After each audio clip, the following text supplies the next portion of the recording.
اس کے گھر کا کوئی بندہ بشرطے کہ وہ نمازی ہو، پاک ہو، استنجا وغیرہ کرتا ہو، وہ پورا وضو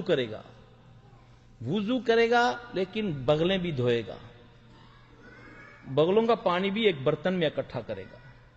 پھر حدیث میں آتا ہے کہ اپنے تہمت کے نیچے والا حصہ اس کو بھی دھوئے گا، وہ بھی پانی جمع کر کے اس مریض کے اوپر ڈالو گے، اللہ کے فضل سے وہ ٹھیک ہو جائے گا.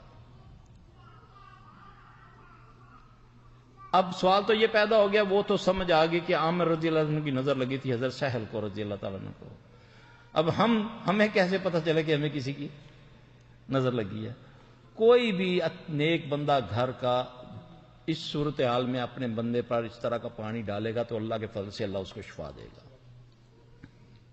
گارنٹی ہے، گارنٹی انشاءاللہ. تحقیق کر لیں پہلے حدیث میں یہ بات ہے تو پھر یہ عمل کریں.